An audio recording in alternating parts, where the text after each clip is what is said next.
Gray is here on the Blaze Radio Network. Good morning, American. It's Friday. Great to have you with us. Welcome. We are joined this morning by Cam Higby, who is a field reporter and undercover reporter who has spent some time in Gaza checking on the hungry Gazans. The Gazans are being starved, of course. Of course, we know that. By the Israelis. The United Nations told right? us. Yeah, right. And then it turns out, no, it's the UN. No, it's Hamas. So, I don't know. We'll check in with Cam, who's actually been there and seen what's going on the ground.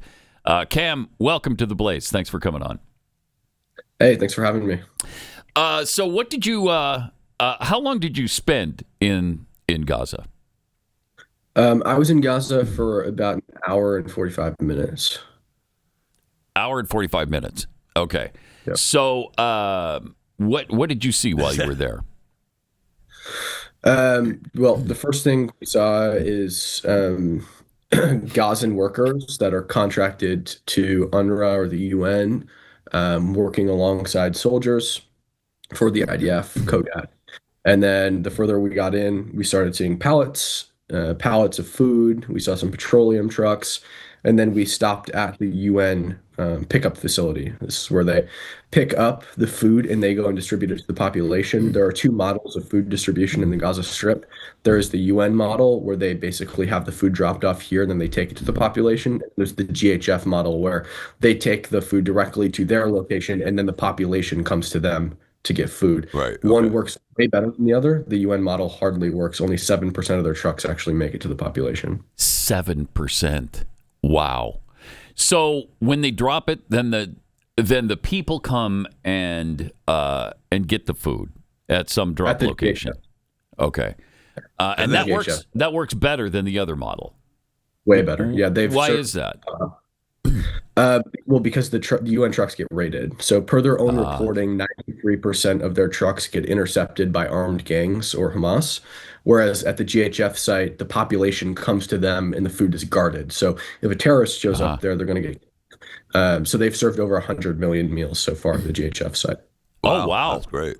I don't know that we've even heard that figure. 100 million meals? That's impressive. It sure is. Especially when we hear that, that we've sent like 94,000 truckloads of food that's just gone missing or stolen from Hamas. So I mean, that's at least. So if that number is true, then the number about the starving people, children, wives, mothers, kids, fathers, daughters, would be wrong. Which means that actually isn't happening, right? Yeah, well, 100 million meals, put it into perspective, there's about 2.5 million people living in the Gaza Strip. So that's, I don't know how many days of meals it is, 3 meals a day, assume 2 meals, 1 meal, however many meals it is. There are people starving in Gaza. There are hungry people in Gaza. But the reason that they're hungry and starving is not because nobody's feeding them or there's not food. The reason they're hungry is because, again, Hamas intercepts the food, steals it, and then makes them pay for it. All of this food is supposed to be free. There are hundreds of truckloads of food that cross into Gaza every day, and none of it is supposed to cost any money. Wow. I mean, that's incredible. It sure is. So in addition to Hamas, who are the other armed gangs that are commandeering food?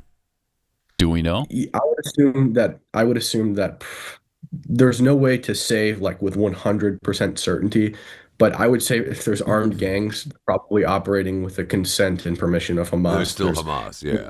Yeah, it's a very low likelihood that these armed gangs are not affiliated with Hamas. There are also trucks that are raided by civilians without weapons, where they just kind of stop the truck in the street and then, get on the back of it. Yeah. Yeah. And they almost like they're not going to, a gang of 100 people that raid a truck is not going to eat 10 tons of food, right? They're definitely selling it to somebody, and the only person to sell it to is Hamas, because they're not going to allow somebody else to interfere with their business, because they're selling the food to buy weapons and recruit more soldiers. And I also wanted to say the level 5 famine claims are totally bogus. So the definition of level 5 famine is that 2 for every 10,000 people die per day, which would give you a death toll in the millions, a death toll that would actually be higher than the Gazan population in totality. So there's no level 5 Wow. famine, but there are hungry people in Gaza. Okay, so we heard Mike Johnson tell us about the hunger strikes, and I think clip is where he reminds us of how much food is being stolen there. But I want to see if you agree with what Mike says, our Speaker of the House. This is important to note. Israel, since this war began, has supplied over 94,000 truckloads full of food. It's enough food to feed 2 million people for 2 years, trying to get that into Gaza. But Hamas has stolen the food. A huge amount. In fact, in 2024, the numbers are that Hamas profited over $500 million in stolen food aid that was supposed to go to these poor people who needed it. That's half of their budget. So this is a broken system. The UN needs to work with Israel to make sure that the food is getting to the people that need it most. The IDF, I'm told as recently as this morning, will begin tomorrow in opening new channels of distribution to get it to those people who are desperately in need. That's Israel's intention. That's the U.S.'s intention, and the UN as well. All right. Did you find that is holding up? That we obviously the UN is saying that there's famine, but you spent you spent a little bit of time in Gaza, but you spent obviously more time in Israel. Did you find that Israel is trying to make that happen? Yeah, of course. I mean, just look at what's happening. So the IDF obviously isn't going to distribute food to the population. It's a death trap. The IDF isn't going to walk into Khan Yunis with bags full of groceries because they'd get gunned down and killed. It doesn't make any sense. And also, you don't want to put a bunch of 18-year-olds in a situation where they're responsible for distributing food to a civilian population where the enemy embeds themselves in that civilian population. It's just going to be a situation where triggers get pulled and more people get killed. So you rely on humanitarian organizations to do that. The UN, the GHF, whatever. There are 20 approved humanitarian organizations operating in the Gaza Strip responsible for distributing food. Israel's responsible for getting it over the border. So they inspect it at the border, the truckloads, and then they allow them in. There's no limit on the amount of food aid that's allowed into Gaza every single day, or petroleum or water or fuel, charcoal, whatever else, right? As long as it can get inspected, it can cross the border, and there's no limit on how many trucks come over. So the claim was that Israel's not allowing food into the border. I went and disproved that, and now they've moved the goalposts to, Israel's not allowing it to be distributed. Israel's not responsible for allowing it to be distributed. All the food that I showed is food that's already passed inspection. It's just sitting at the UN site waiting to be picked up by the UN, not the IDF, because they don't distribute it. Incredible. Just incredible. It is. It really is an incredible story, and it's amazing to me. Did you find that? We hear all the time that the people in Gaza are not all Hamas. And what little time you spent there, it's a couple hours there, obviously in Gaza, and good for you. I don't know that I would have trekked into Gaza. Did you find that the people were? I mean, they just wanted food, right? They're not saying, "Hey, we love Hamas" or "We hate Hamas." They want food. Yeah, I didn't get to spend time with the population because the population is in like an active war zone. The IDF wouldn't bring me there because if I got killed, it's, they're liable. And then next thing you know, they're smearing Israel for having gotten an American journalist killed. But, I have no doubt that there are many people in Gaza who do not support Hamas, but unfortunately, polling shows that a majority of people both in Gaza and the West Bank poll with majority support for Hamas. They voted for Hamas in 2006 and elected them, but that doesn't take away from the fact that there are still good people in Hamas or in Gaza, likely. And just because somebody supports a terrorist organization doesn't mean you can kill them. Israel's not intentionally targeting civilians. Civilians die in war. It's an unfortunate fact of reality. It's happened all throughout human history. 400,000 innocent civilians were killed in Berlin, Germany during World War II, but the Allied powers were still on the correct side of that conflict. Right, exactly. So the claims of genocide being wrought by the IDF is just untrue. Yeah, totally. A genocide is going to be an intentional, systematic killing of a certain people and their ethnicity. I think personally that if Israel wanted to, get rid of all the Arabs, they'd probably start with the Arabs in their own country. And I went into the Muslim quarter in Jerusalem and I interviewed Muslims and Arabs and asked them if they liked living in Israel, and they all said, "This is my country and I love it." So evidently, like Muslims sit on the Supreme Court in Israel, which is the most powerful institution in the entire country. There's no attempt to mass slaughter Palestinians living in Gaza. Palestinian is not an ethnicity, by the way; it's a nationality. And on top of that, like Israel drops leaflets, they make mass phone calls, they send out mass text messages, they bomb areas, they drop down bombs.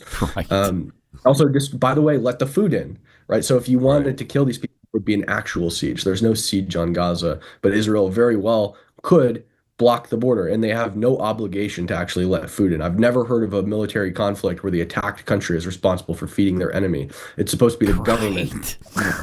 Right. I think we have the clip of you interviewing some of the Palestinian Muslims and Arabs that are living in Israel. Let's roll that. Do you like living here? Yes. You love it? Very nice. Are you Palestinian, Christian? You're Muslim, I am of course. Palestinian. I love Jerusalem very much. But it's okay to live here even though you're Palestinian? It's okay. I am Palestinian. So are you Palestinian, Arab, Jewish? What are you? Yeah, I'm Palestinian Muslim. Yeah. Palestinian, okay.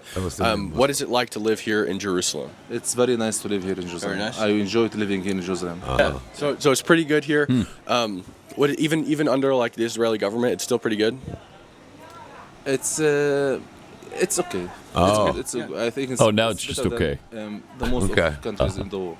Do you like living here though in Jerusalem? Yes. You do? Life here in Jerusalem is good though. As an Arab, it's no complaint. We cannot complain. God is good. We're still alive, so everything is all right. Yeah. Do you like living in Israel? I was born and raised up in this country, so this is my homeland. Yes, I love to live here. I love living here for 55 years. Would you rather live here or somewhere like Iran or somewhere else in the Middle East? Here? Yeah. All the way? If you give me like choice to live in America or live here, I will choose here. Like under the Israeli government as an Arab, do you flourish here? Do you do well? Is it hard? What is it like? It's all right. It's good? No, like apartheid? Yeah. No? Tell me what it's like to live in Israel as a Muslim. You consider yourself Palestinian? It's free. You can live as much as you need. Oh. Nobody bothering you. Either you are Muslim, either you are Christian, either you are Buddhist. Except, don't talk politics. Yeah. No politics? No politics. Okay. So, but you like living here. It's nice. Life is amazing here. Life is amazing. Would you rather live here or somewhere else? Except life is expensive as well. It's not cheap. Would you rather live here or in some other Middle Eastern country? No. Only here. Only here. I born and raised. My grandfather, grandfather born here.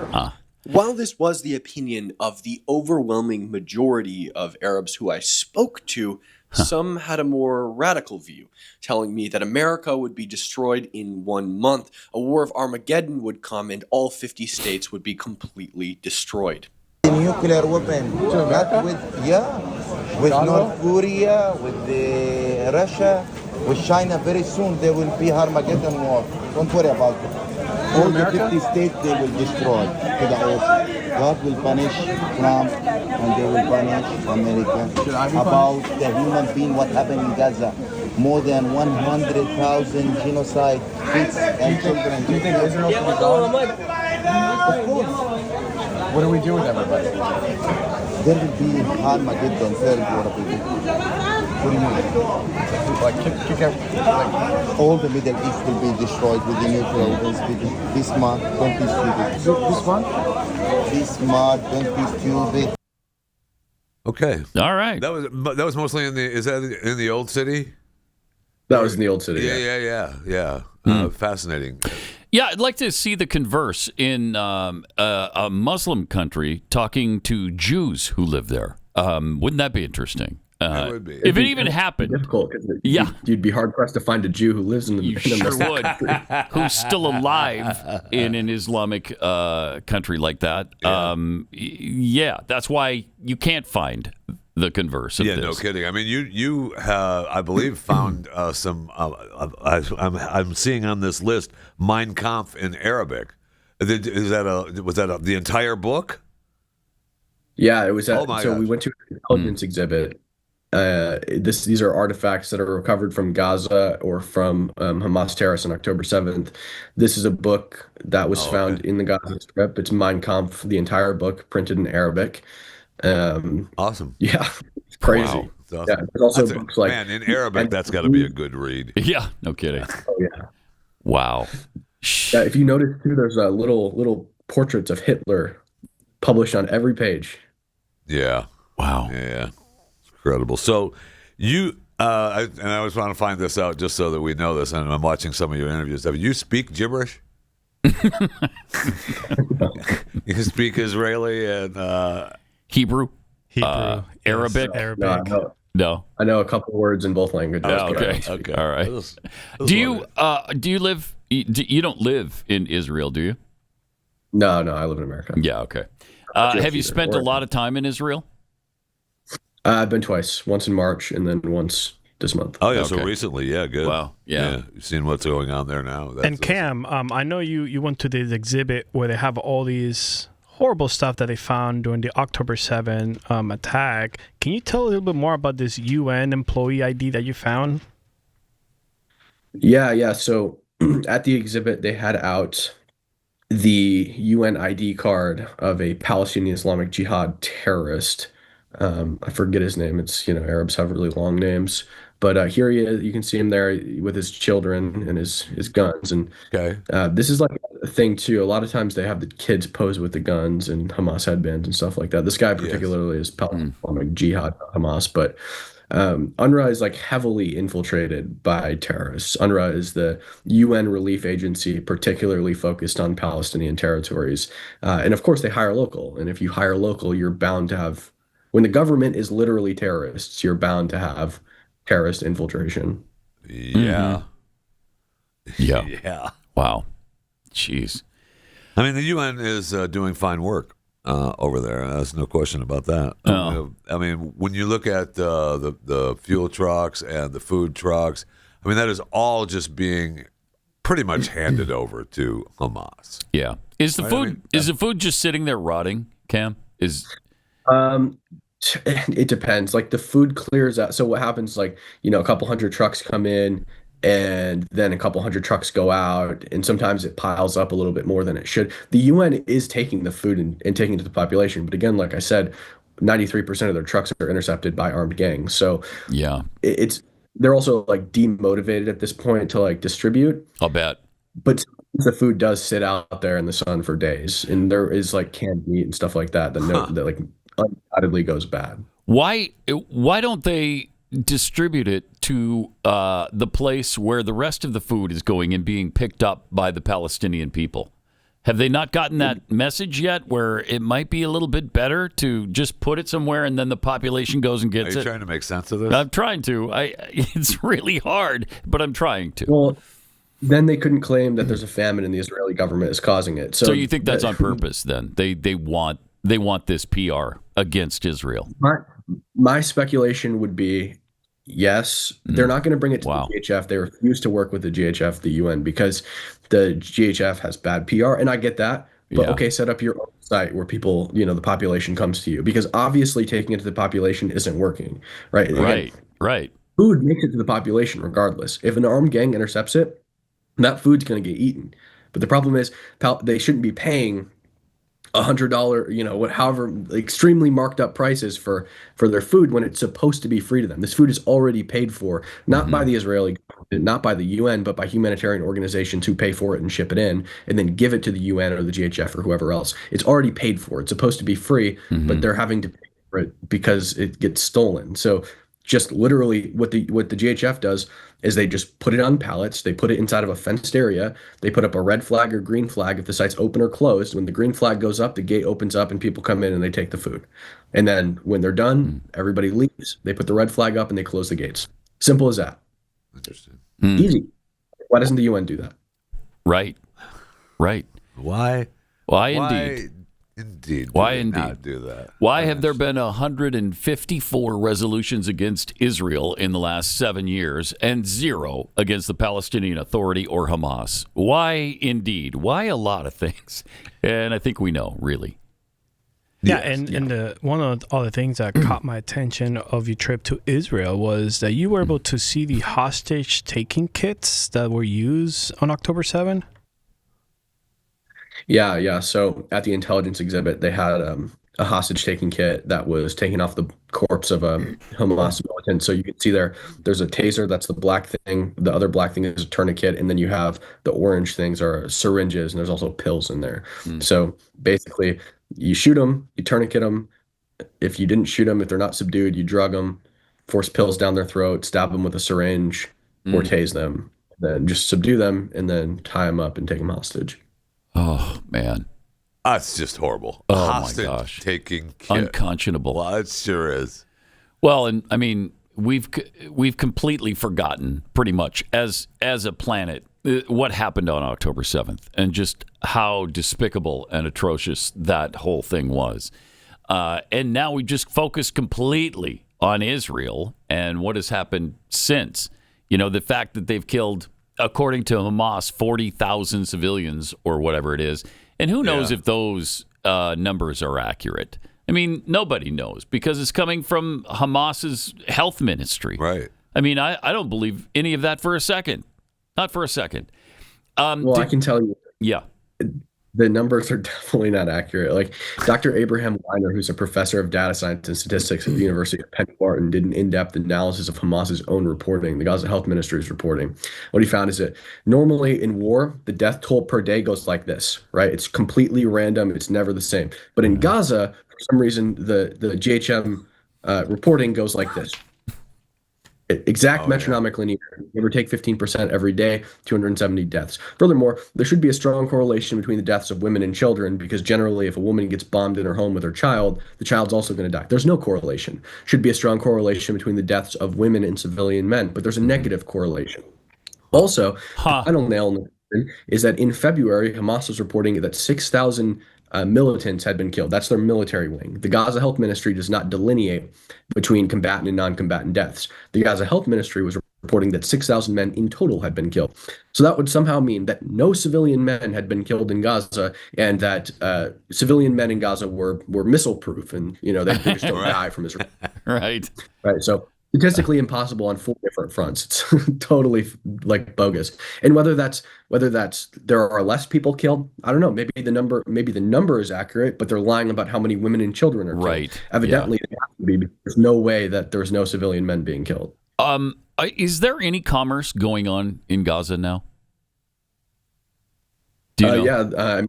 The main commerce going on in Gaza is stolen food being sold back to the population. Right. Yeah. But I mean, nobody, does the population, do they have jobs to go to? Is their life as it used to be at all in the Gaza Strip right now? Well, I don't know what it looks like in Gaza City. I would guess probably not. But me too. As far as like jobs, there are like I said earlier, Palestinians living in Gaza contract out for different humanitarian organizations that are in Gaza, and they do for them. Like I physically saw Gazan contractors that were working for the UN when I was there. I passed them. Yeah. And they were, working right alongside Kogat, which, by the way, is another complete debunk to this. If Israel wanted to siege the Gaza Strip and starve everybody, why would they have an entire military agency dedicated to humanitarian relief? That's Kogat. It's a wing that's dedicated to humanitarian relief. Yeah. Wow. I mean, it's unbelievable. It most definitely is. It's unbelievable. Cam, this has been fascinating. Appreciate it, and nicely done going in there and checking this out and actually doing the legwork on this, because the mainstream media sources are certainly not doing it, and they're not trying to disprove any of this stuff or prove it. Either way, they're just listening to what Hamas has to say. That's for sure. Have you gotten confirmation that the end of the Jews book that you found, is that part of that? Is that real? Yeah, it's from Gaza. Yeah. Okay. And they're found in different schools. So a lot of the literature so there's a lot of propaganda that's created by the Palestinian Authority, their Ministry of Palestinian This isn't one of the books. This is just a book that's like allowed in schools and stuff. But there were other children's books that have the seal of the Palestinian Ministry of Culture on them, and they depict pictures of terrorists killing Jews and all sorts of other, like literally just pulling up on a motorcycle and shooting a Jew in the street or strangling them with a cord, fighting IDF soldiers, stuff like that. So yeah. Oh man, unbelievable. That's good that we're teaching that. Yeah, isn't that That's nice? Good. Yeah, that's great. I mean, holy cow. I know. So bad. I know. The basics. Yeah, but Israel's the bad guy here. Don't forget that part. Cam, thanks a lot. Appreciate it. Cam Higby, field reporter, undercover reporter, spent time in Gaza and checked on the hungry Gazans and found out the truth. Appreciate that. All right, let me tell you about reality here. Healthcare costs are skyrocketing. Big pharma's raking in billions. And it's anybody's guess what insurance will cover tomorrow. That's why focusing on prevention is the smart move right now. That's also why this research from the American Heart Association got my attention. They found that about 3 grams of omega-3s a day can help support healthy blood pressure. Well, that sold me. But don't make the mistake of believing the fish oil you're taking is enough. That's why I started taking Native Path Antarctic krill oil. It gives you omega-3s your body can actually absorb better than fish oil. Plus, this powerful antioxidant called astaxanthin is also in it. But it doesn't just help your heart, it can support brain health, reduce inflammation, and even ease joint pain and stiffness, which that's a game changer as you age. So don't wait. This is a simple, smart way to take care of yourself right now. And we'll get you started with up to 66% off and free shipping. 66% off and free shipping. Go to nativekrill.com/Pat. NATIVEKRILL. Nativekrill.com/Pat. That's nativekrill.com/Pat.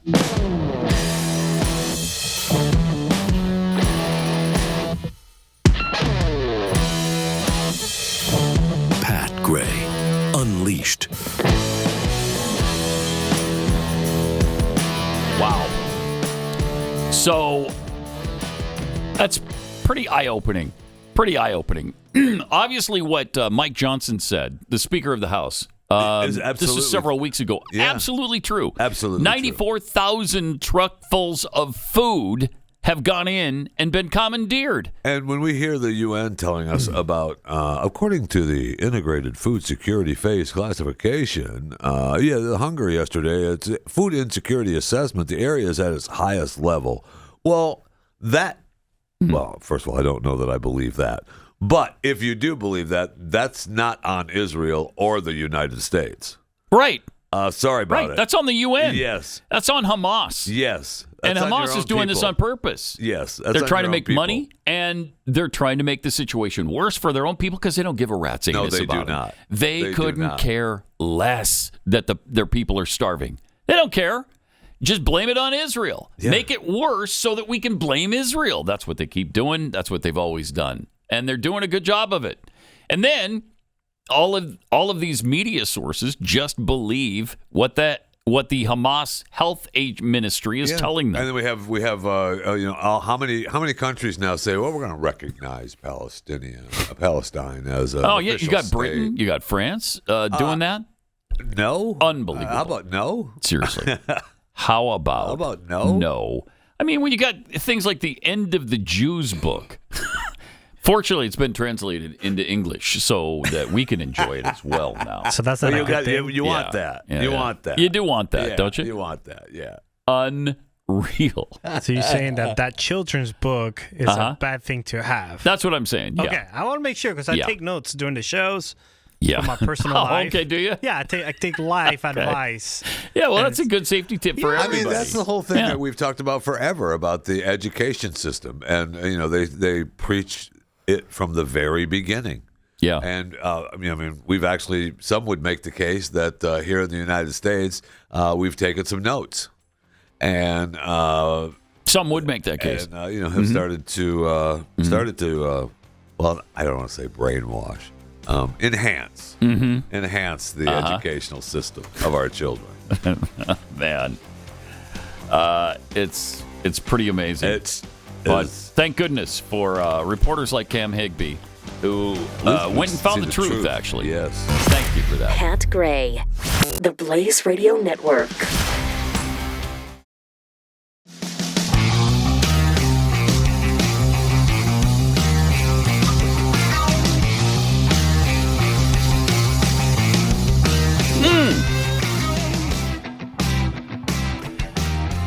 Triple 727 BECK.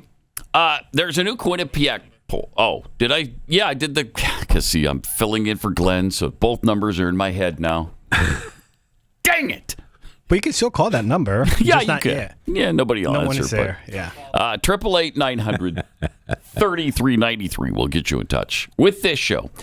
Quinnipiac is a little college in Connecticut, in New Haven, Connecticut, and they started doing a poll. I don't know, like 30 years ago, I think, and nobody paid any attention to it. Now it seems to be one of the major polls. Absolutely. In the United States. But they just polled Americans on all kinds of different issues, one of which was support for Israel, which we were just talking about with our guest.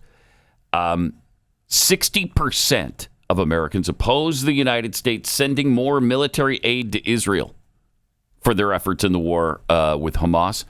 Only 32% support it. So 60 to 32% oppose. Wow. Highest level of opposition, lowest level of support for the U.S. sending more military aid to Israel since Quinnipiac first asked this question back in 2023.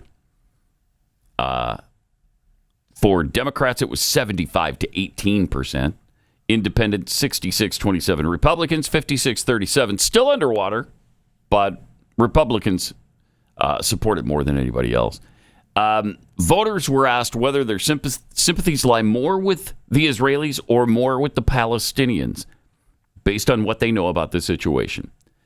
37% said the Palestinians. 36% Israel. Can you believe it?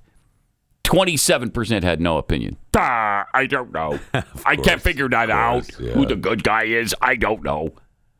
37 to 36 support for Palestinians instead of the Israelis. My gosh. It just goes to show what an effective job the press has done, the world has done in spinning this thing negatively for Israel. 50% of voters think Israel is committing genocide based on what they know about the situation. 35% don't think so. So it's 50-35 thinking that the Israelis are committing genocide. As our guest said, I mean, Israel has done every single thing they can, short of just surrendering to Hamas, to limit civilian casualties, including warning the Palestinian residents of impending attacks so they can evacuate before the attack happens. They've dropped food to them during this war. If genocide is their goal, they are really bad at it. Really the worst genocidal maniacs to ever exist on this planet. Again, who else has ever conducted a war like this? Who? But it's, of course, never enough. Right. It's never enough. Also, who knows what the actual numbers of Palestinian deaths really are, because the source of the information is as unreliable as you can possibly get. It's coming from Hamas. The Ministry of Health that they always cite is a Hamas organization. So, of course, they inflate civilian numbers, children and women and children numbers. But they don't differentiate. They don't tell you. No, they do not. There have been 3 children killed and 43,000 adults. And when Israel, accidentally bombs something they shouldn't have, it's the end of times. Exactly. And by something they shouldn't have, something that they believe they shouldn't have. The world thinks, oh, no, they shouldn't have bombed that. I realize there are plenty of places where in today's world we're not supposed to bomb, I guess. But my thinking on that is, you started it. Right. And Hamas uses things like hospitals and schools Yes. As military bases so that they're protected. Yes. They use the civilians as human shields. So that's another huge aspect to this. There's really nowhere they can hit Hamas without probably inflicting casualties on civilians because of the way Hamas operates. They don't care about their people at all. They just use their people against Israel. And that's their goal, and they do that effectively. And they try to get the rest of the world on their side. They kind of have.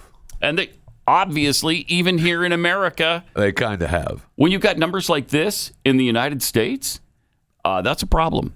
I mean, Microsoft is firing people that are protesting, and they're protesting their Azure program. Right. I mean, 2 employees were fired because they joined in barricading themselves inside the company's president's office this week. They've had them destroy property out front of the buildings, and now, I mean, there's even more demonstrations just because they're doing this. They're affiliated with the No Azure for Apartheid. And apartheid. Because the company has contracts with the Israeli military, and they want to boycott Israel completely, that. right? Yeah, can't stand for that. You know, the support's even higher for Ukraine than it is for Israel, which is incredible. Wow. Yeah. 40% of Americans are either very confident or somewhat confident that President Trump can broker a permanent peace. 59% are not confident. 76 to 18% don't trust that Putin will stand by any peace agreement. That's probably reasonable. Yeah, that is. 50% of voters, though, would oppose, just 50% oppose U.S. providing ground troops as part of a peacekeeping force in Ukraine. 50%? Just 50, yeah. You read that wrong. 40, it's 90. 40% would support sending U.S. ground troops. No. So 50 oppose, 40 are okay with it. Wow. Those numbers are ridiculous. That That's way sure too is. high. That's That's way too high. Voters by 62 to 29, they would support the U.S. providing military air support if Ukraine to Ukraine if it led to a deal to end the war between Russia and Ukraine. I mean, this is wow. It's pretty incredible. Let's see. Another interesting aspect of the poll is that 70% say they're following news about the Jeffrey Epstein files, either very closely or somewhat closely. 28% are not. 2/3 of voters disapprove of the way the Trump administration is handling the Epstein files. 19% approve. Just 19%. Wow. 14% had no opinion. I don't know. I don't know. Is Taylor Swift getting married yet? Pat, easy there. That's a very important question. Oh, that's an important question. You're right. That's the American royal wedding. How dare you?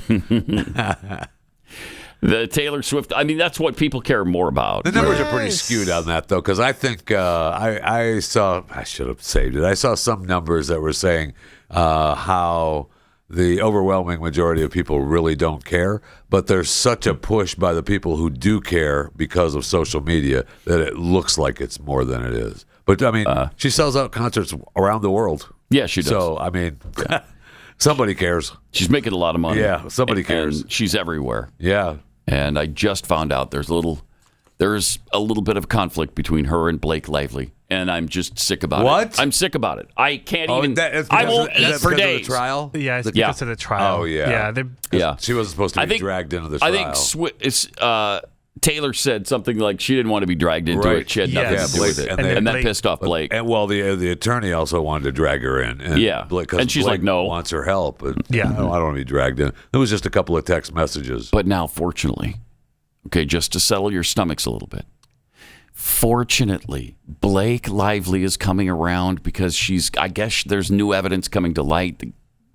that some of that verifies all the things she said, and so now she's reaching back out to Taylor and wants to be friends again. Yeah, because some of that parts of that trial have already gone away, and I lost interest. What? Yeah, I did. I lost in the most important and critical court case in the history of this planet. You lost interest. I did. Wow. After that says a lot about you, my friend. Part of it was dropped, and some of it keeps going, and it's just. I can't take it anymore. Okay. Wow. Because Blake's my girl. She's your girl? Yes. It's embarrassing how she looks at me. Okay. No. Something's embarrassing. I don't know if it's that. I was just going to say there is an embarrassment to be had. Yes. Yeah. Mm-hmm. Yes. I love how Blake tried to name drop, which is one of the main reasons Taylor got upset. She name dropped, well, I'm best friend with Taylor Swift. You better blacklist the actor now or I'll call Taylor. I'm like, girl. What? I mean, did she say exactly that? Well, she wanted the actor to be blacklisted, and then she said, well, I know Taylor Swift. I can just call her.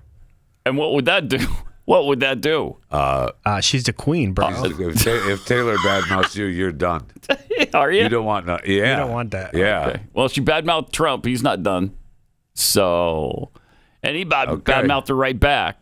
But I guess she is super powerful. You don't want none of that. She's influential. You don't want none of that, my friend. No, I know. Okay. I know. You don't want to turn the Swifties against No, people. you do. Oh, you do not. Forget about the Swifties. You don't want Taylor against you, man. Well, that's a powerhouse that's right what there. Swifties are. Yeah, well. So that's her. Those are her minions, right? But anyway, the wedding. Some people are saying it's coming up soon. I don't know. I've not seen a date. I have not seen a date. I haven't seen a date, but there's a rumor that it's going to happen pretty quickly and maybe quietly. Maybe I they're know going to do it out of the way. The fathers, so his dad and her dad sat down with the guy, Kelce, and told him, hey, dial it back. That's way too much. What was way too much? The proposal. The proposal was way too much? Yes, the whole engagement process? The initial proposal that he had planned, father sat with him, both fathers sat with him and said, hey, the proposal is the big deal. You don't have to make it into this bigger deal. Because he went to her father, asked for her hand in marriage, and then he started planning the thing, and the fathers were like, whoa, whoa, whoa, whoa. Just propose. That's it. Just go down the park, which what they did, propose there, and that's it.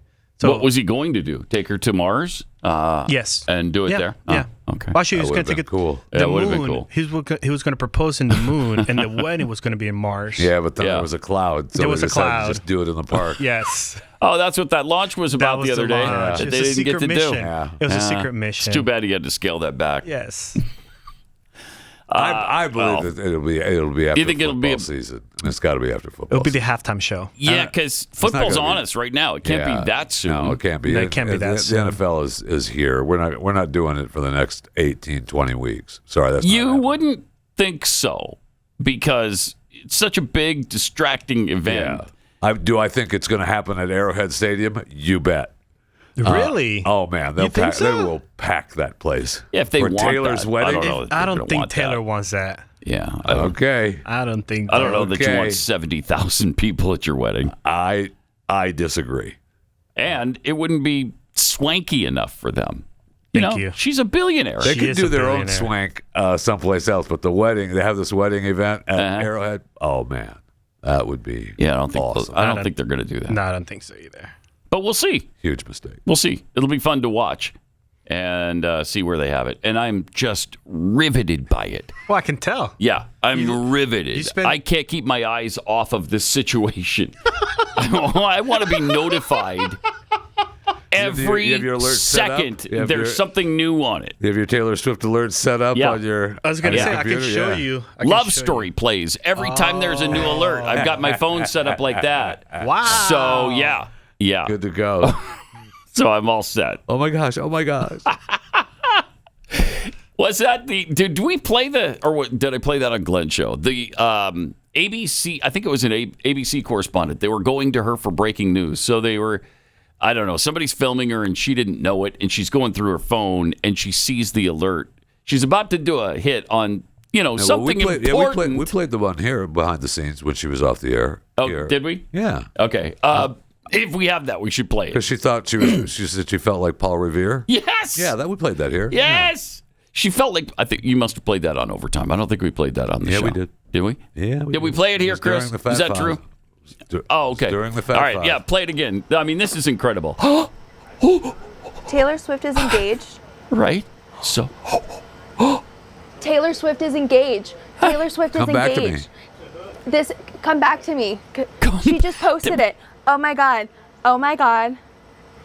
This is unbelievable. Oh, it's huge. The ring is ginormous. This Are is you so 4 exciting. years old? Yes, she is. Are you 9? Oh my God. Oh my God. Oh my God, it's on her Look at Instagram. this. It's on I her mean, Instagram. It's on her Instagram. Oh my God, oh my God, oh my God, oh my God, oh my God. I feel like Paul Revere right now. Yeah. Yes, we did play that. Yeah, it's very Paul Revere-esque. It is. You know, the British are coming, or Taylor Swift is engaged. Taylor Swift is engaged. That's not even close. Very. That's that close. Well, Taylor Swift is engaged is far bigger news. Thank you. Than Paul Revere had to shout about. That's embarrassing. But again, they don't have embarrassment. No, there is they no do shame not. on the left. No, they And do not. That is, I mean, seriously, like a 9-year-old girl is scrolling through. Pat, I told you the story when the news dropped here in this building. Yeah. That's right. That's what we did play that on the show. Yes. There was a producer that interrupted the broadcast because she gasped very loudly when the news came out. And the Slack channel and this company became a Taylor Swift propaganda. I mean, I saw footage of other reporters freaking out. I saw footage of university professors canceling class. Yes, they canceled class over it. Yeah. Pat, there were nurses walking out. My gosh, from their dental cleanup because of Taylor Swift. You imagine patients are flatlining because their doctors and nurses are out checking out the news about the Taylor Swift Travis Kelce engagement. Somebody call Helen because the rest of us are out of here. Yeah, don't worry about it. Yeah, don't worry about that noise. Oh well. Whatever. Oh, Taylor Swift is engaged. Taylor Swift. Oh my gosh. Oh my gosh. Oh my gosh. Taylor Swift is engaged. Come back to me. Come back. Incredible. Absolutely. Just absolutely incredible. All right. 888-900-3393. It's Pat Unleashed on Twitter. Jeffy might do a Fat 5 or maybe a Fat 2, somewhere whatever we have time for today. Something fat, though, right? Something fat. I mean, yeah. I'm sure that's where something you were headed. Fat. Yeah. Well, that's the name of the show, right? Isn't that? That's correct. Okay. Chewing the fat. All right. That's correct. It's not an insult. It's just the name of the show and what you do. Sensitive. The way you say it is, though. So sensitive.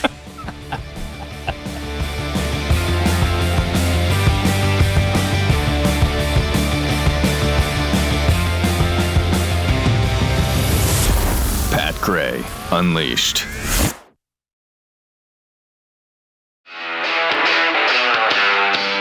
Many have come to protest, many to pray, but most have come to participate in what has become the best show in town. Pat Gray is here on the Blaze Radio Network. Good morning, American. It's Friday. And thanks for being here with us. 888-900-3393. Pat Unleashed on Twitter. Let me just share with you, today and tomorrow really are the last day for getting the coffee cake cookie at Kelce. If you want a Kelce cookie and that delicious coffee cake, it goes away this week. So won't be able to get that again for a while. I highly recommend you get that. I will say I was very disappointed this morning in what? you because there were not mini breads.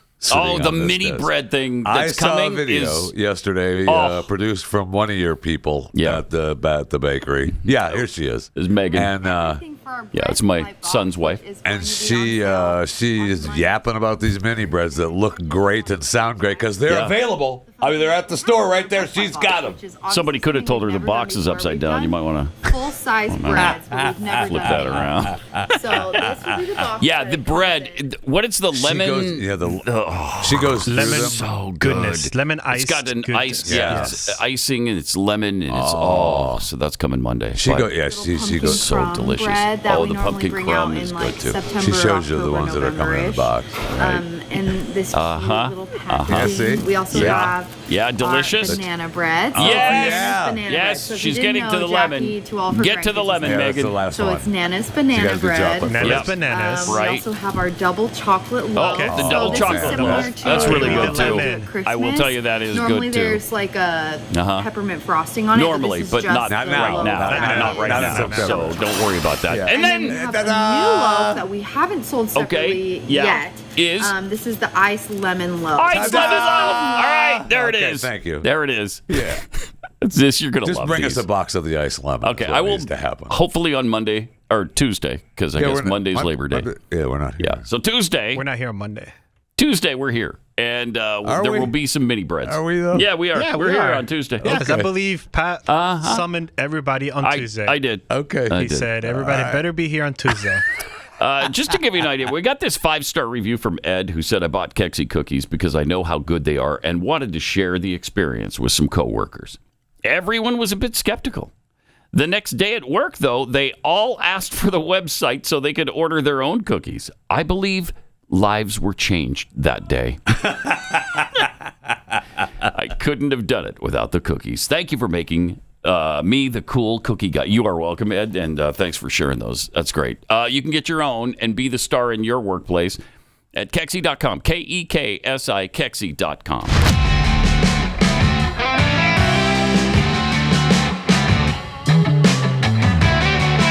Pat Gray Unleashed is here. Yeah. And so are you. And thank you.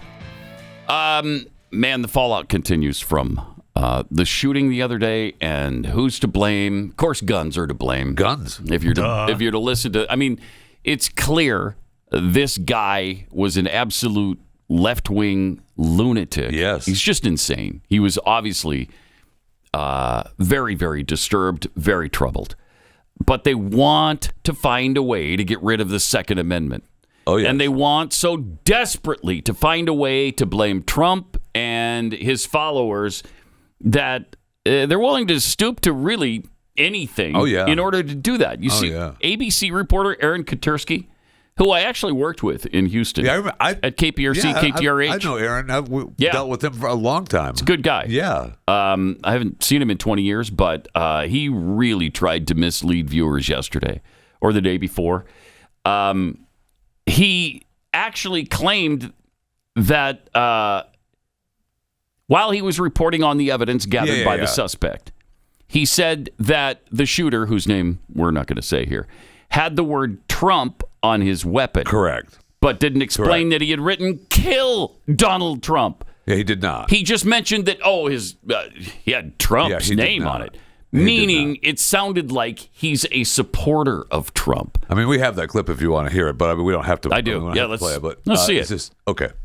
23-year-old Robin Westman was able to leave what police called a video manifesto that they're now going through to try and establish motive.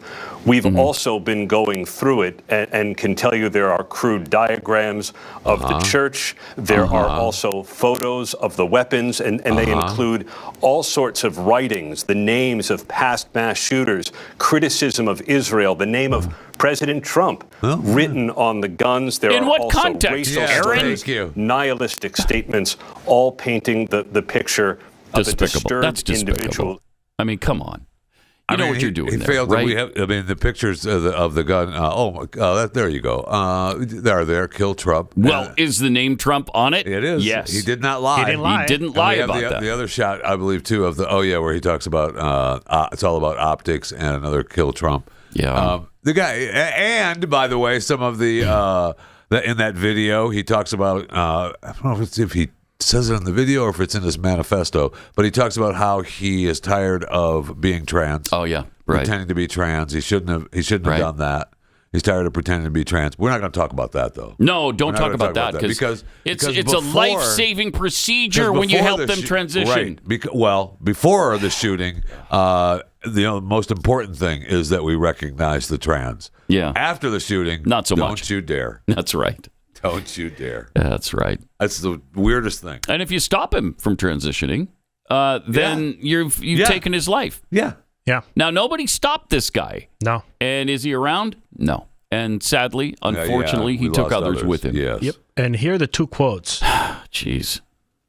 Tired of being trans. Yeah. And never, I wish I never brainwashed myself. Brainwashed himself. Yep.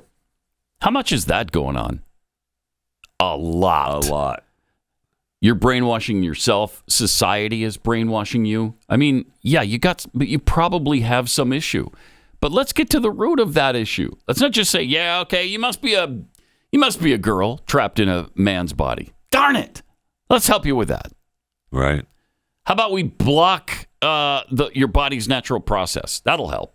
Right? Let's start giving you a bunch of really serious drugs. Well, that's what we mentioned it yesterday. That obviously we don't know, but it's definitely something to look into. And then we get RFK talking about it yesterday. Yeah, and people are pissed at him for it. Fascinating. Yeah. Oh my gosh. Yeah. And how dare you?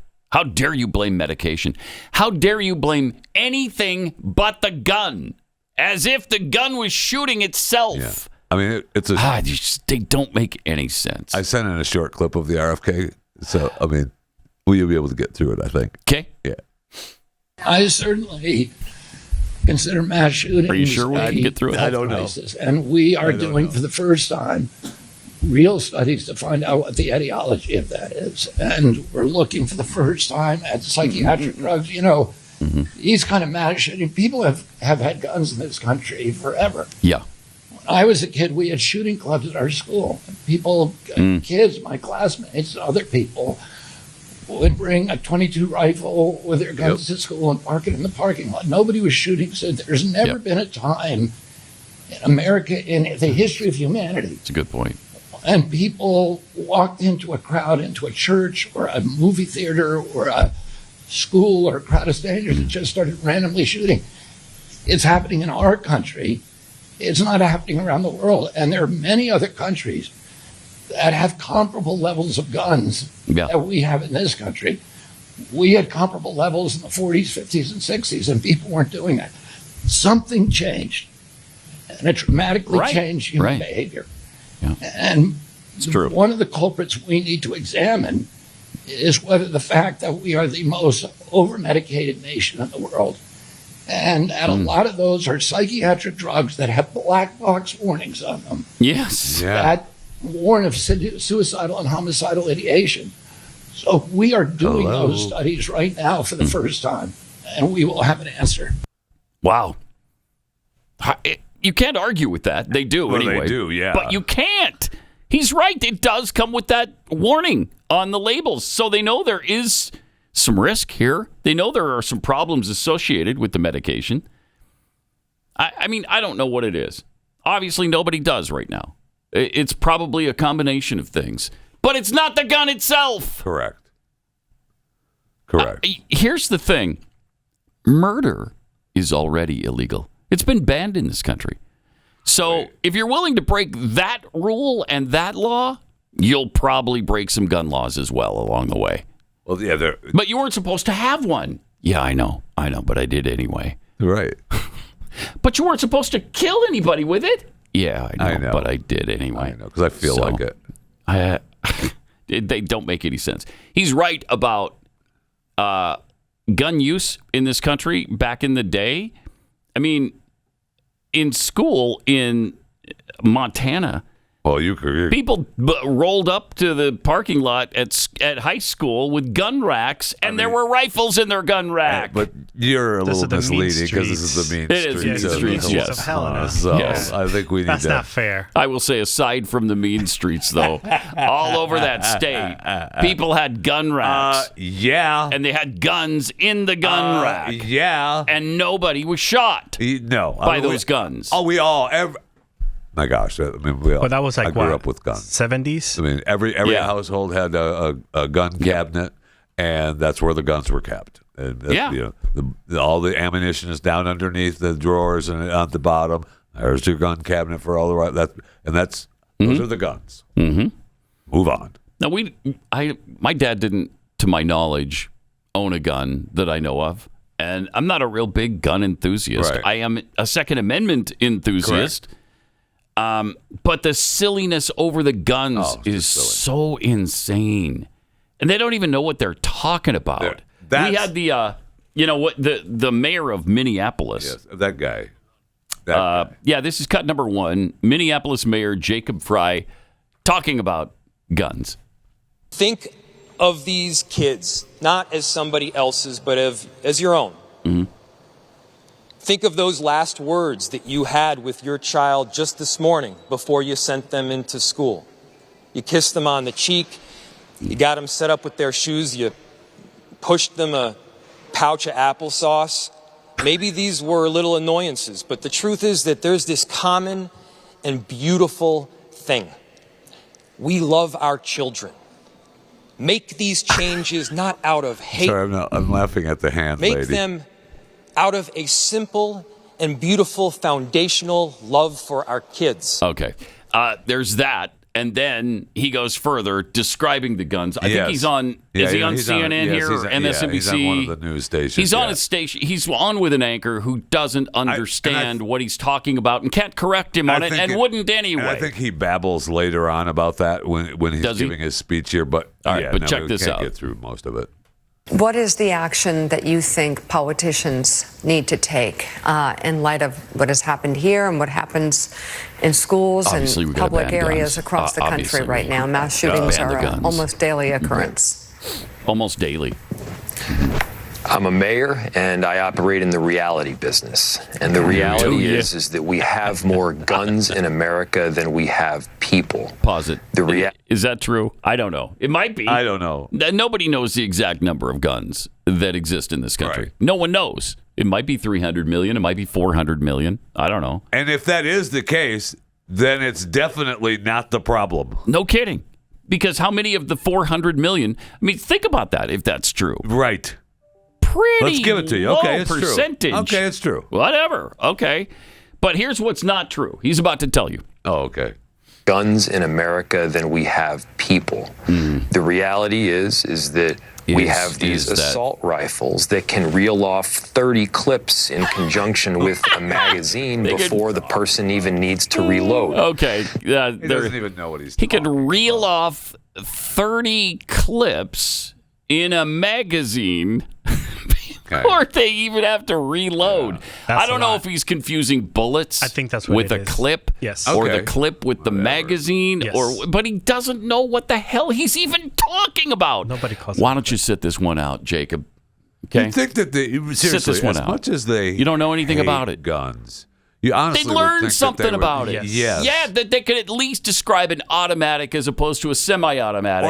And a clip as opposed to a magazine. In their administration that could do that. Yeah. And definitely. Know what a bullet is. What was it? Biden said that one time. Something about it reels off 8 bullets in a shot. I don't know. Something takes your lungs. It takes your whole lungs out. Who knows what he was babbling about? Out. Yeah, there was something. Yeah, it pulled your lungs out of your body or something. I don't remember. I mean, it's so ignorant.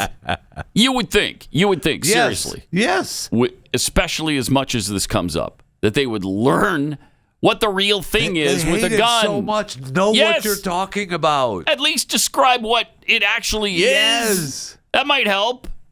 But no, they can't even be bothered. No, they can't. To find out the actual facts about a gun. And Grok tells me that as of 2017, there was an estimated of 393 million civilians who own firearms, with a population of 226 million. Wait, what? That didn't make any sense. I'm just reading you what Grok First of all, says. there's not 393 million Americans. Well, it said in 2017 there were. That was the last time. Well, there might have been that many guns, but there aren't that many I think that's people. what Rocco say. There were that many guns. There's that many guns? Yes. Okay. With 326 million population. Oh, 326. Yes. Yes. Which in approximate. That's closer. So that would be more guns than people. Yes. So which makes it 120.5 guns per 100 people. All right. So, okay. So guns aren't a problem. Right. Hello. Right. Because otherwise, the murder rate would be a little bit higher. A tad higher. Yeah. Yeah. So, because this psychotic person killed people in Minneapolis, you should take our guns away from us in Texas. Let's do that. That makes really good sense, doesn't it? Follow the law. Yeah. Let's remove the guns hurt from their them. homes. And if you tried to remove the guns from people's homes in this country, can you imagine what that would lead to? I mean, it would be a disaster, a catastrophe. I know you say that. That would be Armageddon. And I personally believe that it would be. But I was just remembering today, since it's 20 years since Katrina that we all went through with the horrible storm of Katrina, and we can relive all that. But they went door to door taking people's guns. Yes, that's right. That did happen. That was after the disaster, right? And there, people. And the promise was, we'll give them back to you when this is over. I mean, and they did, right? They gave them all back. I don't think they did. I haven't checked into that for a while, but I feel like there were some who never got their guns back. Yeah, I mean, it was we played the news report, many times, and just like what happened during COVID, prior to COVID, you'd say that would never happen in the United States, and yet it did. That's true. So I'm with you. So who knows? I'm with you. Who knows? Maybe we'd roll over and play dead for it. I don't think we would in Texas. I really sure. Don't. There are definitely pockets that there's not a chance you're taking anything. Right. All right. I realize there's a lot of choices when it comes to who you choose for cell phone service, and there are some new ones popping up all the time. But here's the truth. There's only one that boldly stands in the gap for every American who believes that freedom is worth fighting for, and that's Patriot Mobile. For more than 12 years, Patriot Mobile has been on the front lines fighting for our God-given rights and freedoms, things like the Second Amendment, things like the First Amendment. Plus, they have a nationwide cell phone service with access to all three of the main networks. You get the same coverage as you would with the big networks. You just don't pay for all their garbage, which is fantastic. Ask the hundreds of thousands of Americans who've made the switch and are now supporting causes that they actually believe in just by joining Patriot Mobile. Switching is easier than ever. You can activate in minutes from the comfort of your own home. You can keep your number if you want, keep your phone, or you could upgrade. Patriot Mobile, and they're all U.S.-based support team. They stand by you, and they take care of you. Call 972-PATRIOT today, or go to patriotmobile.com/Pat. Use the promo code Pat, and get a free month of service. That's patriotmobile.com/Pat or 972-PATRIOT. Call us at 888-900-3393. Pat Gray Unleashed will return.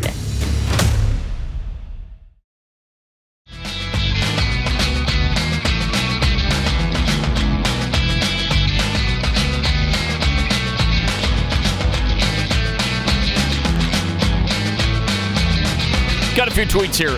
Giblet Hoggasm tweets, wait, so you're telling me that Taylor Swift is not an alteration expert at the Men's Warehouse? Right. Spelled it a little differently than those Taylors. Which, if you read the tweet, spelled it the Taylor way.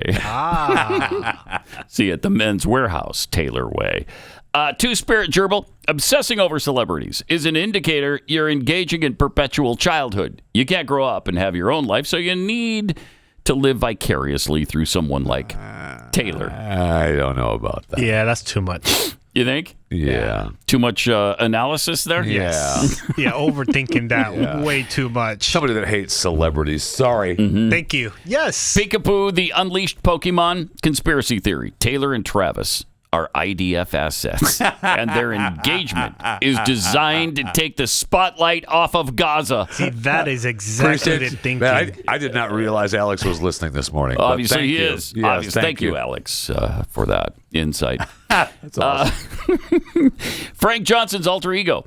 They say that we need to see the red flags, the warning signs of mental issues. What can be a bigger red flag about a mental health issue than believing you're a woman when in reality you're a man? Exactly. I mean, that's what we were talking about. Is that prior to you creating some horrific act, that's all we have to know about you is that you're trans. Well, and we talked about it yesterday. How many times transgendered people have done these mass shootings lately? It's at least 5. And then, Chris, you sent the list of, 12? Oh, yes. 12 in the last. I sent you guys a bunch of Some of them were just LGBTQ community members. But still, yes. I mean, they're part of the community there are some that we're issues supposed there. to just believe. Yeah. I mean, and he talked about, or she, talked about how he wanted, I can't cut my hair. It'd be an embarrassing defeat. It might be a concerning change of character that would get me reported. I'll probably chop it off the day that I do this. It's just out of his mind. Just out of his mind. And it's very sad. And the whole thing is it's overwhelmingly sad. It is. Fat Lump of Goo tweets, why are the legacy media not asking questions about the father and where he was in all of this? Well, they are. They are, and in fact, they're busy looking. I haven't seen any of that. The mother has said the mother won't talk to him. The mother, I heard this morning a report this morning that talked about how they've reached out to the mother and she told him get bent or she doesn't want to talk to him. She got her own attorney. In today's world, that's probably a good move. Probably a good move. We've already thrown parents in jail for doing something that they weren't supposed to do. From the Sniper BBB, so can we use the metric system to determine how many guns are owned in the U.S.? No, there's no way to tell. There's no way to tell. Not even Grok does that. You kidding me? Conservative contractor, has anyone seen these two in the same room together? This is a good question. If you have, please alert us. Because... So if you're just listening, it's Taylor Swift on the left and Taylor Swift on the right. Yeah, from her time in Napoleon Dynamite. Yeah, that was a good role for her. That was a great role for Taylor. Great role. Yeah, she was really funny in that movie. She was. A lot of people don't know that it was her. She's so good. Tina, gosh. Are you a Napoleon Dynamite fan? Yes, sir. I would not have guessed that. Wow, me? That seems like it's before your time for one Vote thing. for Pedro, bro. Oh, okay. Wow. Vote for Pedro, bro. Wow. Mm-hmm. Okay. Gosh, Tina. Stupid movie. It's not one of my favorites, but I know it's huge to many people. Yeah. Okay. 888-900-3393. There is more coming up. Pat Gray Unleashed.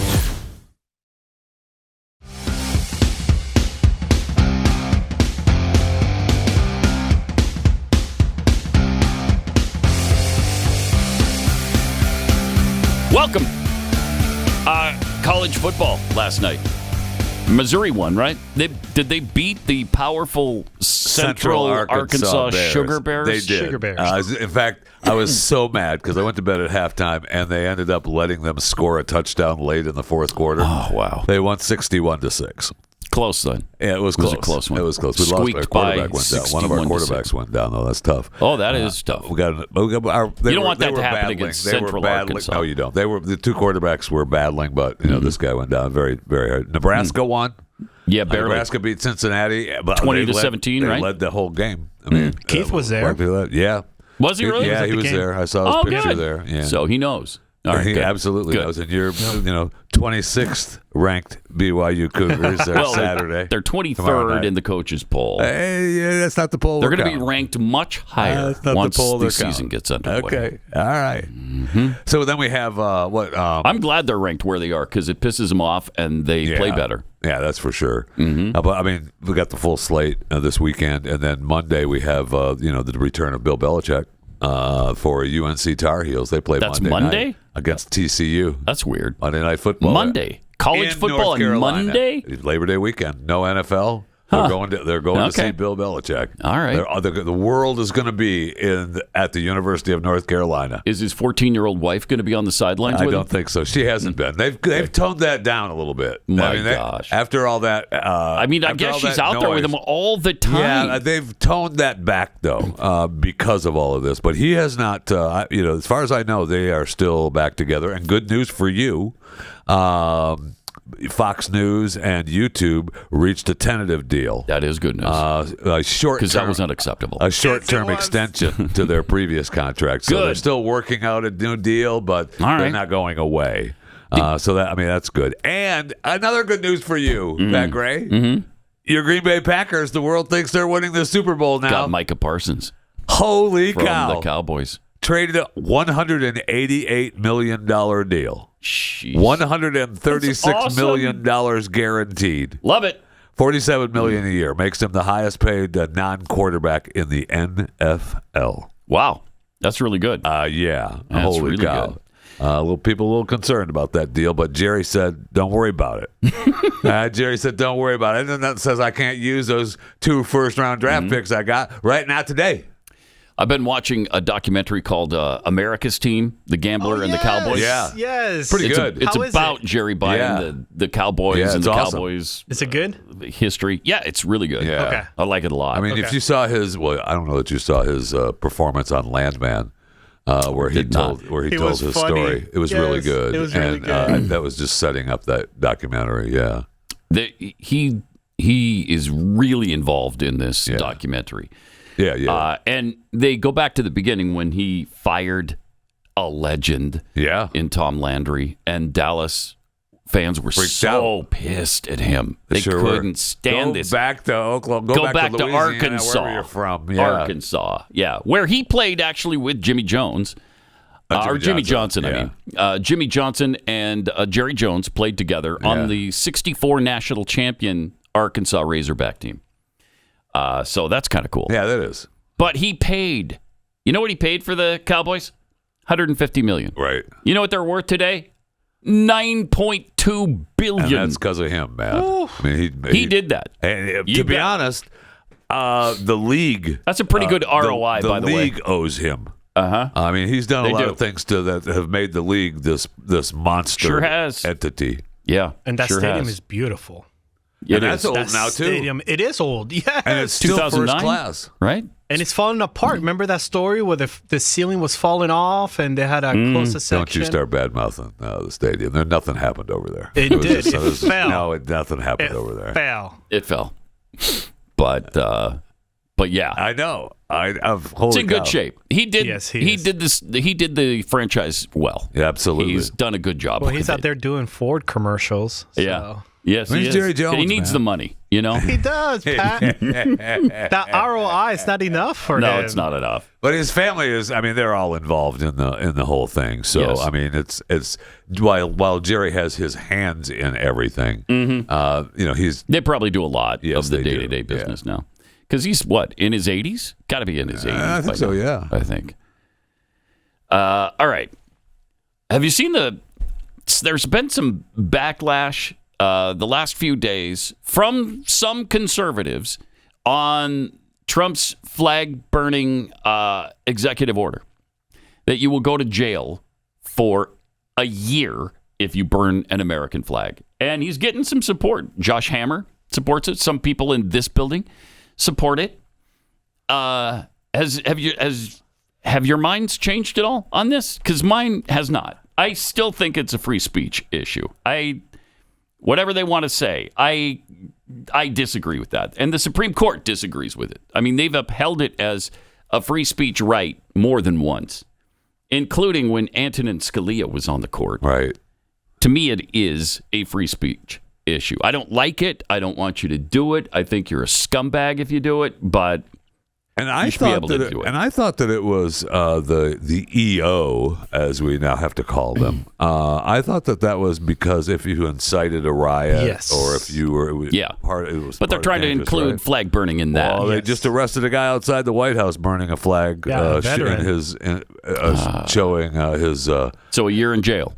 Well, that's a good question. I don't know that. I know they arrested him. I don't know if they shipped him off or not yet. And he was saying that it's not because I hate America, it's because I believe in free speech, and no one. So he was it just trying to prove a point? He was trying to prove a point because he did it as soon as the EO was signed. And I will say we can believe him. He's a Bronze Star recipient. So. Here we go. Is he actually a Bronze Star recipient? I don't know. Or is it stolen valor? We'll have to look into that. We have to look into that, definitely. I don't know if the people defending this are doing so because it's Trump. Sure feels like it. Or if they really believe it.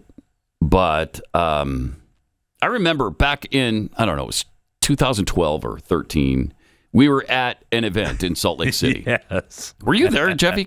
Or you just remember the story? I know the story because I was not at this event. We were backstage with some of the participants in the event, and one of the participants was Orrin Hatch, Senator Orrin Hatch, and this was at the height of the Jason Chaffetz thing. He was incredibly popular. Yeah, he was a House of Representative congressman.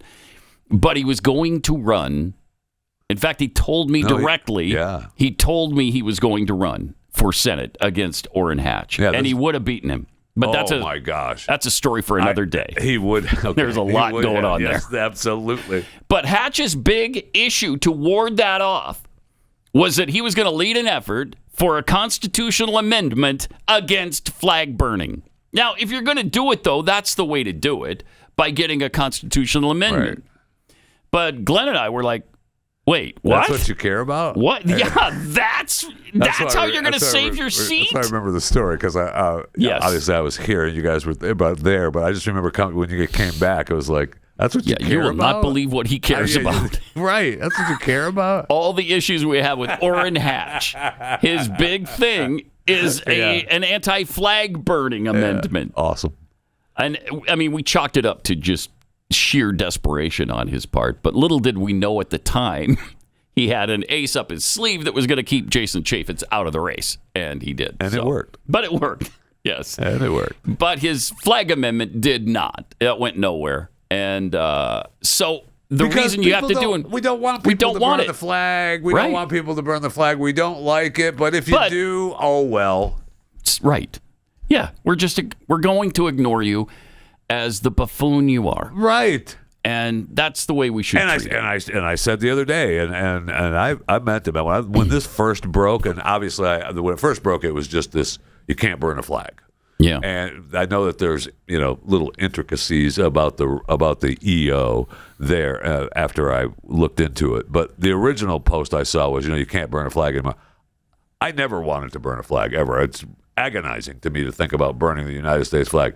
I never wanted to burn one more. Mm-hmm. I'm with this veteran. Yeah. I'm with this veteran in front of the White House. I mean, that's going pretty far to prove your point, but I know. Good for you for being that committed. I will say I didn't do that, but I wanted to. Yeah. But, I mean, hats off to him for making a stand there and perhaps spending a year in jail over it. I wouldn't want to do that, but... That's some commitment right there. And that's why he's a Bronze Star recipient. Right, and I'm not. So. See, as I'm reading a little bit more about this arrest, they didn't use that. They turned him over to the park police, and they arrested him for violating a law which prohibits the lighting or maintaining a fire in federal parks. What the heck? What? Really? Are you serious? Yeah. I thought he was just outside the White House. He was. Is that a park area? You know what? Yes, Pat. Does it have grass? All right. If it has grass, it's a park? Is that the logic that we're going for here? That's interesting. That is interesting. It's Yeah. interesting. Okay. All right. In a world that's gone fully digital, holding something tangible in your hands is almost revolutionary, like this magazine, Frontier Magazine. It's a piece of history that you can actually touch. You can you can scroll through the pages, except you're not really scrolling. You're actually turning pages. It's beautiful. This is a really great publication. It's by Blaze Media, and this is our third issue, issue number 3, our boldest and most unapologetic yet. So I guess it's a good read, Pat. I guess we don't say we're sorry in here. So that's no, good. we don't. I read the whole, and there's not one I'm sorry. There's no sorry. Okay, well there you go. But it's more than just your ticket to Frontier. You get early access to exclusive events, VIP treatment, members-only content, and a premium experience built for people who want to take their membership deeper.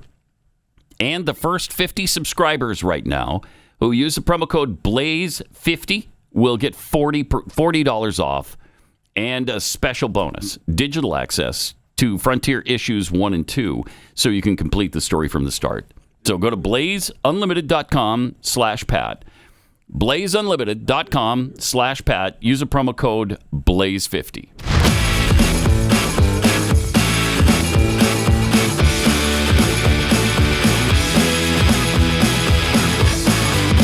You're listening to Pat Gray Unleashed. We talked a little bit about the Taylor Swift, Travis Kelce thing. The living Nostradamus has made some predictions. Oh, here we go. For them. The living Nostradamus has made some predictions for Travis and and Taylor, for Travis and Taylor. Taylor and Travis. Taylor and Travis. Yeah, the two of them. Yeah. I don't care who you put first. It doesn't matter. Well, she comes first. Yeah, she comes first. Absolutely. Okay. It's Taylor and Travis. But this is a psychic who successfully foresaw dozens of global events in 2024, so last year, and he's made a shocking prediction about them now. Athos Salome, 38, from Brazil, is often referred to as the living Nostradamus. Yeah, we've talked about him before. Yeah. That's because of his numerous them. accurate predictions. It's a he. Yeah, okay. Throughout the years. I believe his pronouns are he, him. Okay. All right. He apparently forecasted the coronavirus pandemic. Wow. Queen Elizabeth II's death. She was only 100. Who could have seen that coming? Nobody saw that Whoa. coming. I'll tell you what, we did not expect the head of the UK to go there and kill her, but that's what happened. Still. Yeah. She was in the prime of her life, struck down at just 100, and he somehow saw that coming. Wow.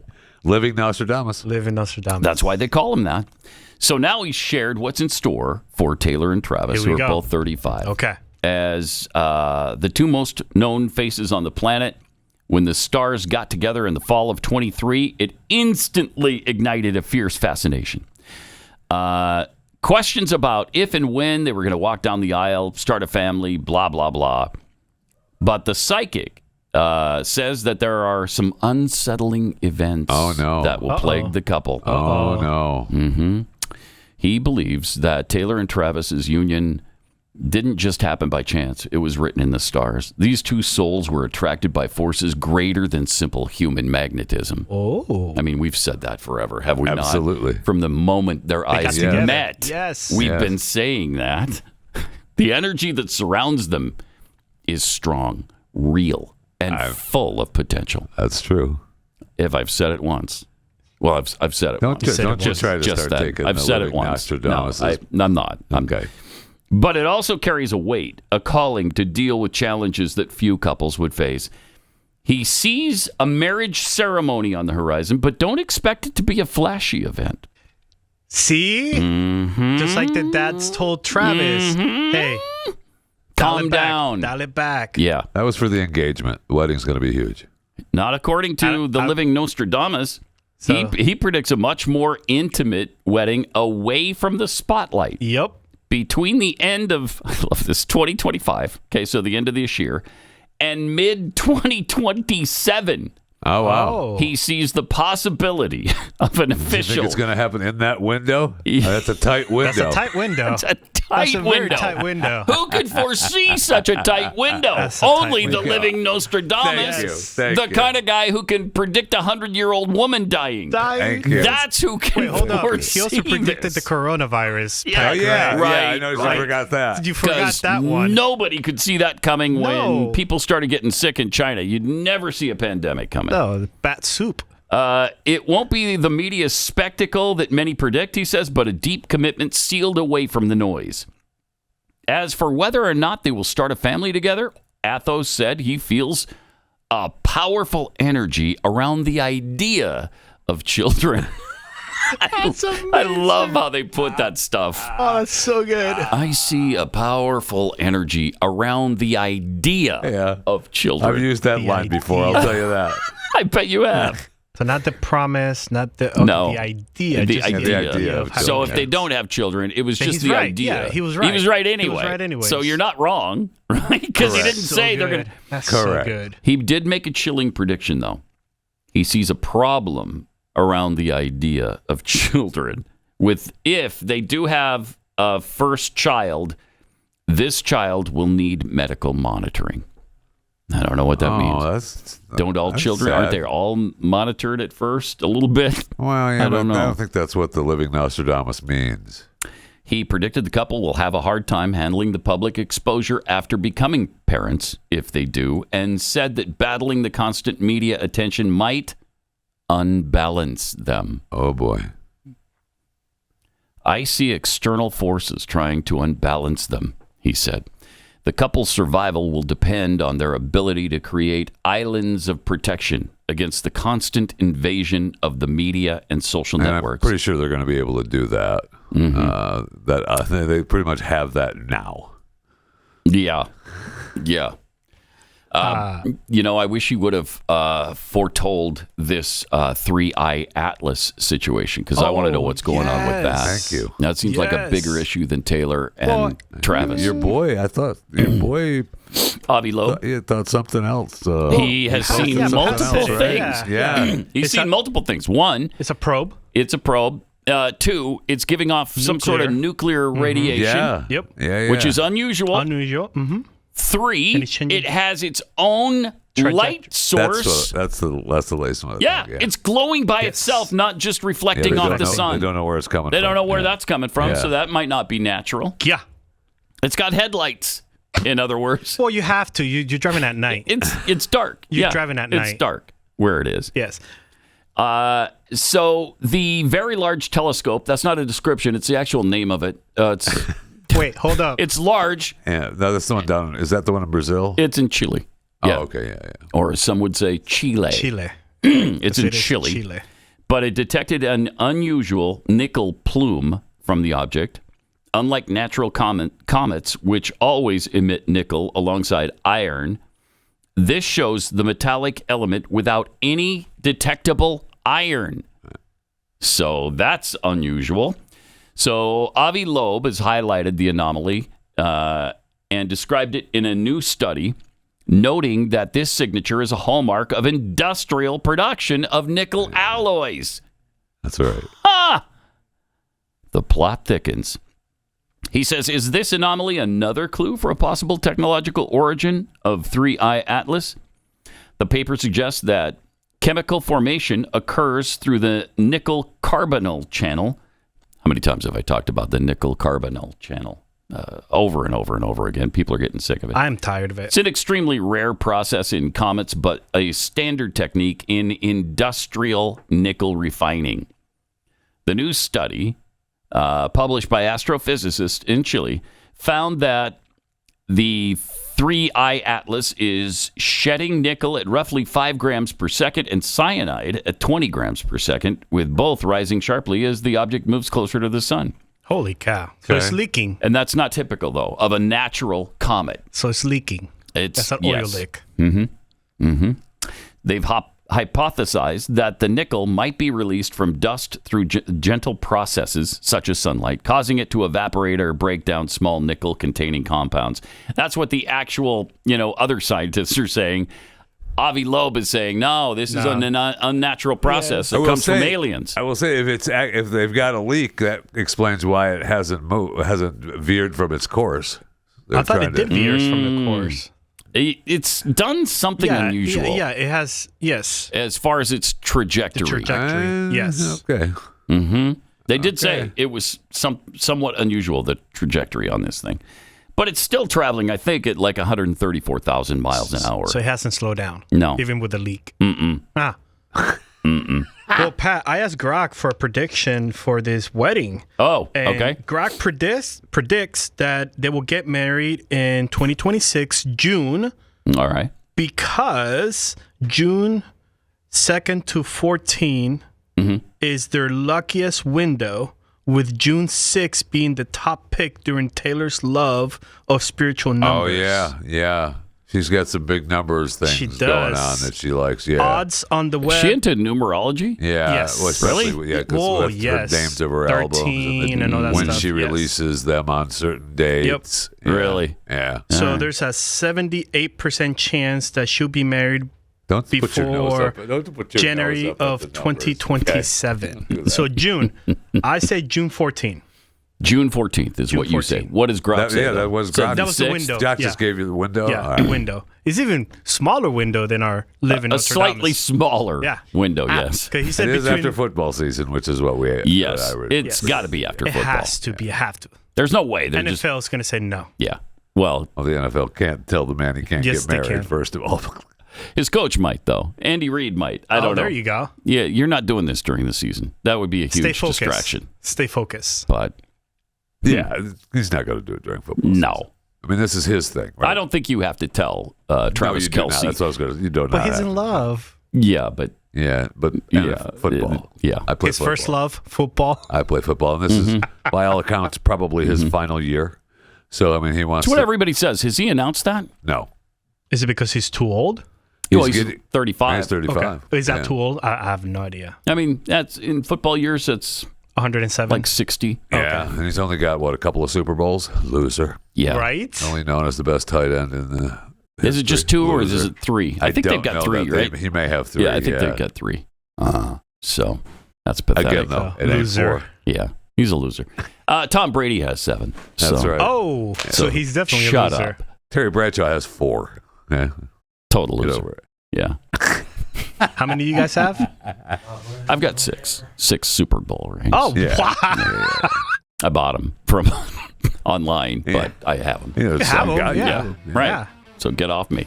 All right. The question was, how many rings do you have? And you answered 6. Thank you. All right. So overtime is coming up. Hey, have a great Labor Day weekend. We will see you back here after your barbecues and whatnot on Tuesday. Oh, and on the Glenn Beck program if you'd like to tune in for that. This is Pat Gray Unleashed.